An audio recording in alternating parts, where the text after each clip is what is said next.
Sonika, we're going to bring in one more voice here. Dr. Vaishali Sharma is with us. We want to bring you one more voice, and she's a gynecologist. She has her own IVF clinic, and she also is an infertility specialist.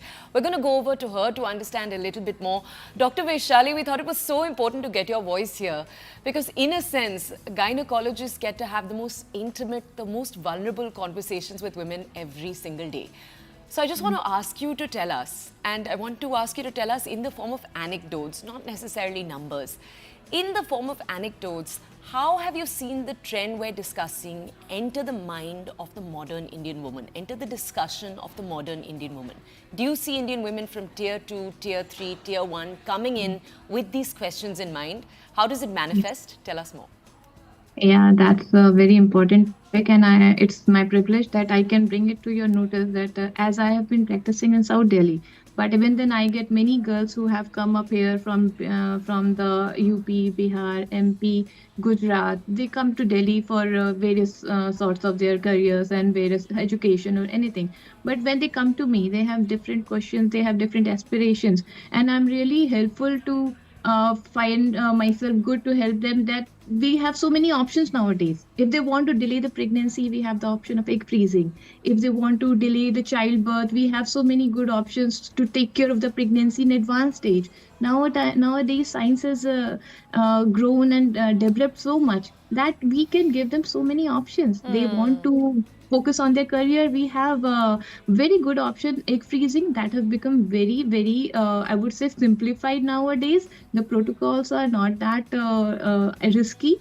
And even many of them who are working in the multinationals, they are providing them the insurance specifically for that only. Yeah. It's not just related to any medical illness that they are getting their allowances. They are also getting it for their egg freezing. That is a very important thing, I think, which is has been done from the MNC point of view. And girls are now have the freedom to choose when do they want to get married, when do they want to get have a baby, and that too with their own eggs. Earlier, when there was this option was not there, earlier it was really difficult. After the age of 35, there is a steep decline in the quality and the quantity of eggs. So earlier, definitely there was some sort of pressure on everybody's mind that now I am become reaching my 30s. Now it is 35. Now it is a high time that I need to conceive. There is no other option. Otherwise, the other option that we used to give in earlier days was of donor eggs.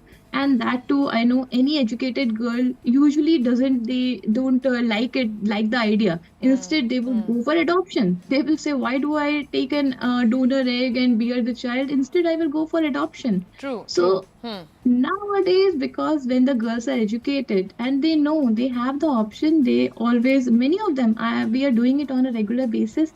Egg freezing is being opted as a very good option nowadays. Girls are coming up even from the tier 2, tier 3 cities, they are coming up. And good thing, what I noticed, their families are also supporting them. It's not that only they have to fight.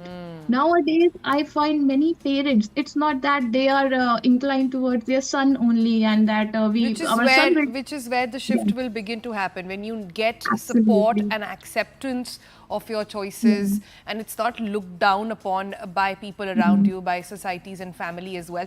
Dr. Sharma, you know, this question that we come to between career clock and biological clock, we just spoke to somebody who was telling us about the career clock. You take care of the biological clock. Can you tell us a little bit about what and how the trend has shifted?